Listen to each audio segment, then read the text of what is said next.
नमस्कार दोस्तों, स्वागत है आप सभी का अल्टीमेट क्लासेस में। और आप सभी को पता है जैसा कि 1 मार्च को अपना एग्ज़ाम है, फर्स्ट ईयर ऑल ट्रेड होगा। ये जो बच्चे जिनको प्रमोट वगैरह किया गया था या जिनका कोरोना काल में फर्स्ट ईयर का एग्ज़ाम नहीं हुआ था, मैं बार बार कमेंट देख रहा हूँ कि सर ये फिटर के लिए है या ये इलेक्ट्रीशियन के लिए है। Common for all engineering trade, चाहे वो फिटर है चाहे वो इलेक्ट्रीशियन है, ये दोस्तों सभी के लिए होगा। अब अगर बात करें आज का जो टॉपिक रहेगा वो रहेगा फ्री हैंड स्केच। और फ्री हैंड स्केच में आपसे क्या पूछा जा सकता है? एक तो आपको टूल पूछे जा सकते हैं, एक आपको सिंबल्स पूछे जा सकते हैं। अब सिंबल्स के अंदर भी मैं आपको बता देता हूं कि अगर इस तरीके का होगा तो लगभग 2 से 3 सिंबल ऐसे होंगे जो इलेक्ट्रिकल के होंगे इलेक्ट के, यानी बिल्कुल नॉर्मल सिंबल होंगे इस तरीके से, जैसे लैंप का सिंबल हो गया, स्विच का सिंबल हो गया, इस तरीके से पूछ सकता है। और 1 से 2 सिंबल जो होंगे वो फिटर ट्रेड से रिलेटेड होंगे, ठीक है ना। तो मैकेनिकल ट्रेड से होंगे या फिटर ट्रेड से, मैं यूं कह सकता हूं। तो टूल्स में आपको क्या पूछा जा सकता है? टूल्स में वो आपसे ये पूछ सकता है कि जैसे मान लो आपको बोल दिया गया मेजरिंग टूल बनाओ। अब हुआ क्या था कि पिछली बार जो एग्जाम हुआ था उसके अंदर मेजरिंग टूल पूछा गया था, बोला गया था कि एनी 3 या एनी 2 मेजरिंग टूल बनाइए। तो बच्चे ने मेजरिंग तो ये पढ़ा नहीं, मापन यंत्र। मेजरिंग टूल का मतलब क्या होता है? मापन उपकरण या यंत्र जिससे अपने माप लेते हैं। अब बच्चे ने क्या किया, हैमर बना दिया, फाइल बना दी। तो आपको पता होना चाहिए कि मेजरिंग टूल्स जो होते हैं या मेजरिंग इंस्ट्रूमेंट जो होते हैं वो तोड़े वगैरह ये नहीं होता है। उसके अंदर आपको जैसे स्केल बनाना था, वर्नियर कैलिपर, माइक्रोमीटर, इस तरीके का कोई भी डायग्राम अगर आप मेजरिंग इंस्ट्रूमेंट बना देते तो वो आपका सही हो सकता था, ठीक है ना। तो कुछ बच्चों की तो बैक इस वजह से हो गई।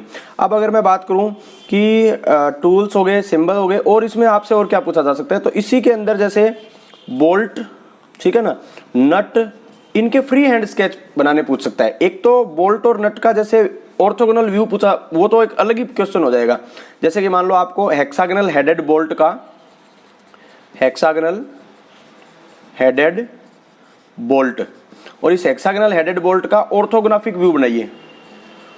ऑर्थोग्राफिक में क्या होगा, उसका फ्रंट व्यू, टॉप व्यू, इस तरीके से। लेकिन बोल्ट और नट के लिए कई बार वो क्या करता है कि फ्री हैंड स्केच के अंदर आपसे पूछ सकता है कि आप एक draw a pictorial view of hexagonal bolt.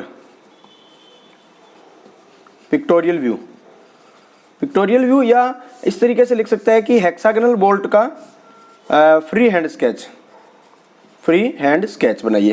Hexagonal bolt का, स्क्वायर हेडेड बोल्ट का, आई हेडेड बोल्ट का, इनका भी पूछ सकते हैं। देखिए दोस्तों, इसमें करना कुछ नहीं है।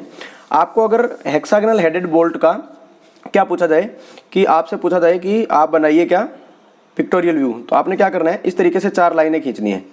2 लाइनें इस तरीके से, देखिए 1 2 3 और 4 लाइनें खींचेंगे, जिसमें से जो इंटरनल अंदर वाली लाइनें ये थोड़ी छोटी रखेंगे।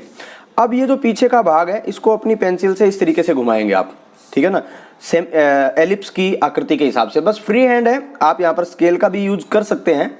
हालांकि फ्री हैंड स्केच में ये होता है कि आप किसी भी उसका उपकरण का उपयोग नहीं करें तो ठीक रहता है। अब ये अपने इसके अंदर क्या करना है, इस तरीके से आकृति बनेगी अंदर, ठीक है। अब ये जो अंदर वाली लाइनें थी इनसे बिल्कुल स्ट्रेट, और जो बाहर वाली लाइनें थी इसमें वी शेप की आकृति बनेगी इस तरीके से, देखिए वी, ठीक है ना। और एक उल्टा वी बनेगा इस तरीके का, तो एक ऊपरी कॉर्नर में, एक यहाँ नीचे के कॉर्नर में। अब ये वी बनाया, इसी तरीके से सी फॉर कैट, ये यहाँ पर ये ऐड कर देंगे इस तरीके से। अब इसका जो ये शंख वाला भाग है दोस्तों, इसको हम आगे की तरफ बढ़ाएंगे और यहाँ का जो सिंबल है वो इस तरीके से ये शो करेंगे। अब अगर आप चाहते हैं कि इसके ऊपर हम थ्रेड कटे हुए दिखाना चाहते हैं तो आप इस तरीके से इसके ऊपर क्या बना सकते हो, थ्रेड भी बना सकते हो।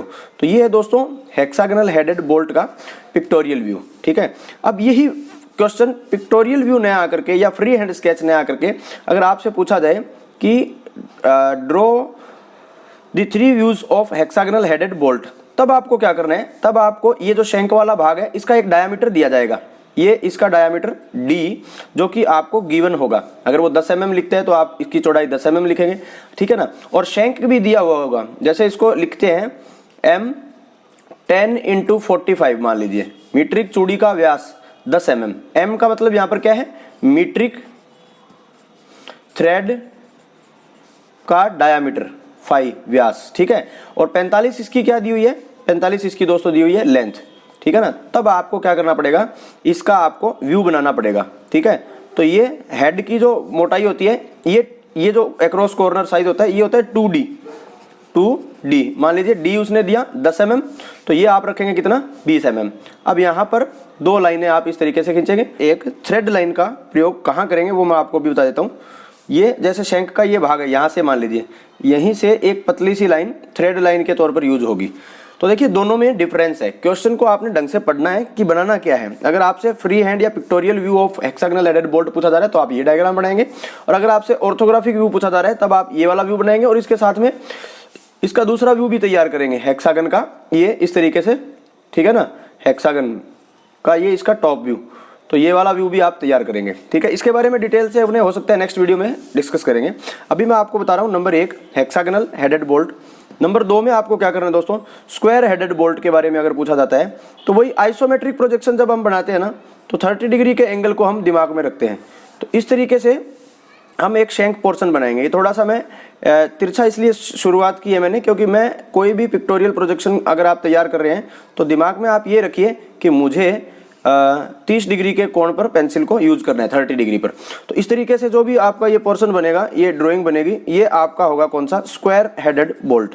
तो ये डायग्राम आप प्रैक्टिस करेंगे तो बन जाएगा बिल्कुल, क्योंकि आपको करना क्या है, आइसोमेट्रिक व्यू बनाते हो आप तो इस तरीके से एक आइसोमेट्रिक बॉक्स बनाइए, ठीक है ना, किसी भी माप का। अब इसकी थिकनेस थोड़ी कम रखेंगे। अब यहाँ से एक सी टाइप के आकार की, ये सी टाइप जो है ना, ये देखिए यहाँ भी यूज हुआ था। जब भी आपको शैंक पोर्शन बनाना हो तो आप ये एलिप्टिकल सी बनाने का प्रयास करें, और ये बाद में थ्रेडेड पार्ट जो है ये भी इसी तरीके से तैयार हो जाएगा। तो इस तरीके से आप स्क्वायर हेडेड बोल्ट भी बना सकते हैं। Hexagonal headed, square headed bolt हो गया। इसी तरीके से अगर आप और भी बनाना चाहें टी हेडेड बोल्ट, तो दोस्तों इसमें भी कोई वो नहीं है। तो इसमें भी आप जैसे ये अपना हो गया टी हेडेड बोल्ट, तो ये टी के आकार की आकृति है। देखिए अगर मैं ऑर्थोग्राफिक व्यू तैयार करूं अगर टी का, तो ये टी हेडेड बोल्ट इस तरीके का होगा, ठीक है ना, ये इसका शैंक भाग होगा। इसी हेड को अगर मैं आइसोमेट्रिक में प्लेस करता हूं 30 डिग्री पर तो वो इस तरीके से होगा। फ्री हैंड बनाना है तो आप स्केल वगैरह का यूज कर सकते हैं, हालांकि आपको एग्जाम में नहीं कोई रोकने वाला है। तो आपकी ये जो इसमें बनाने का तरीका जो होगा इसमें बहुत ही अच्छे से सुंदरता से बना सकेंगे। तो ये इस तरीके से शैंक वाला पोर्शन आपको ये बनाना होगा। तो ये ड्रॉ बाय फ्री हैंड, ये कौन सा हो जाएगा अपना टी हेडेड बोल्ट। इसी तरीके से दोस्तों आप बना सकते हैं कौन सा, नंबर 4 हुक बोल्ट भी बना सकते हैं। तो हुक बोल्ट भी टी हेडेड बोल्ट के जैसा ही होगा, उसमें सिर्फ डिफरेंस ये होगा कि ये जो पीछे का जो राउंड होता है इसको आपने इस तरीके से शो करना है बस, ठीक है ना दोस्तों। तो ये आपका बन जाएगा कौन सा बोल्ट, हुक बोल्ट। हुक के आकार की आकृति इसकी जो है ऊपर हेड की हुक के आकार का ये दिखेगा आपको। तो ये यहाँ पर आप थ्रेडेड पार्ट, और ये हो गया हुक बोल्ट, ठीक है ना, इस तरीके से। तो ये हुक बोल्ट के लिए। अब अगर आपसे पूछा जाए आई लिफ्टिंग बोल्ट, तो आई लिफ्टिंग बोल्ट का आप ये डायग्राम बना सकते हैं। देखिए इस तरीके से, ये इस तरीके से, और ये यहाँ पर शैंक वाला भाग दिखा सकते हैं। यहाँ एक गोल आई माने आँख, है ना, और ये बीच में छड़ डालने के लिए आई लिफ्टिंग बोल्ट, जो कि अपने मोटर वगैरह है, कोई भी मोटर आपने लैब में देखी होगी, उसको उठाने के लिए आपने देखा होगा ऊपर उसमें आई लिफ्टिंग बोल्ट लगा होता है। तो इस तरीके से आप ये आई लिफ्टिंग बोल्ट भी बना सकते हैं। तो दोस्तों इसमें ये आपकी बुक में एनके की है, चाहे आपके पास कोई भी बुक है, उसके अंदर सब दिया हुआ है। आप एक बार इनका प्रैक्टिस करेंगे तो आपको ज़्यादा बढ़िया रहेगा। अब अगर मैं बात करूँ इस टूल्स के बारे में, जैसे आपको बोल दिया गया कि हैंड टूल बनाइए, हैंड टूल में आप बना सकते हैं हैमर बना सकते हैं, या जैसे आपको बोल दिया गया फाइल बनाइए, तो आप इस तरीके से ये आइसोमेट्रिक वाले प्रोजेक्शन को ध्यान में रखते हुए 30 डिग्री के कोण पर, तो ये इस तरीके से आप क्या बना सकते हैं, ये फाइल वगैरह है, जो भी आपको फाइल दी जाए इस तरीके का डिज़ाइन करके आप ये सब डायग्राम बना सकते हैं, ठीक है ना दोस्तों। और ये अभी मैं पूरा इसमें नहीं हूँ क्योंकि आपको मैं कम से कम समय में ये बताना चाहता हूँ कि किस तरीके से कोई डायग्राम तैयार करना है। तो ये चीज़ें आपने क्या करना है, बनानी होंगी। ये हैंड टूल वगैरह के अंदर आपको पूछा जा सकता है। जैसे आपको पूछा गया बॉल पेन हैमर के बारे में अगर पूछा जाए तो आप इस तरीके से ये उसका डायग्राम जो है तैयार कर सकते हैं। ये देखिए, ठीक है ना।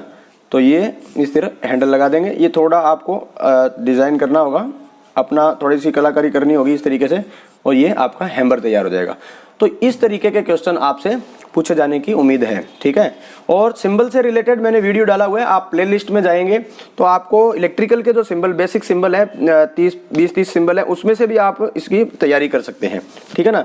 मेजरिंग इंस्ट्रूमेंट में भी आपसे अलग से पूछा जा सकता है। जैसे मेजरिंग इंस्ट्रूमेंट में सबसे आसान काम होता है कौन सा, आप एक स्केल बना दीजिए। एक काम तो आपका यही ये खत्म हो जाता है कि आपने एक स्केल बना दिया, मेजरिंग इंस्ट्रूमेंट पूछा गया तो, ठीक है ना।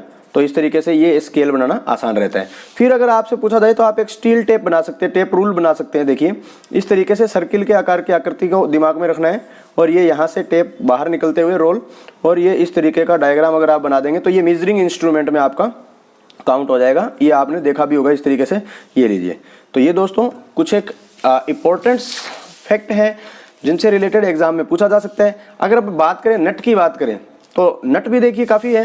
जैसे कि कौन कौन सा नट है अपने पास, हेक्सागोनल नट है। तो देखिए 1 2 3 और 4 लाइनें तो अपने को बनाना है।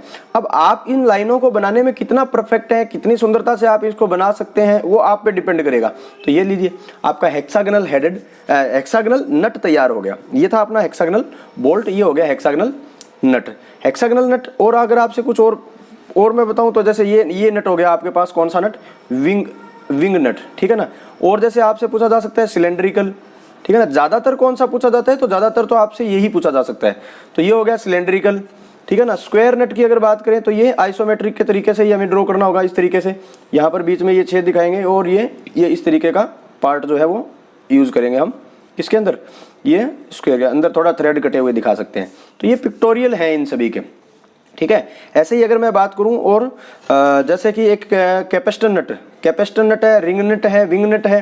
तो रिंग नट जैसे देखिए ये इस तरीके से आपको एक शेप तैयार करनी होगी जिसमें ये इस तरीके से थोड़ा सा डायग्राम आप बुक में देखेंगे और उसके बाद में अगर आप इसको बनाने का प्रयास करेंगे दोस्तों तो 100% बन जाएगा। और कोई ज़्यादा मुश्किल काम भी नहीं है ये, तो इतना घबराने की आवश्यकता नहीं है कि अचानक हमसे एग्जाम पूछे जा सकते हैं। ये रिंग नट की बात कर रहा हूँ मैं।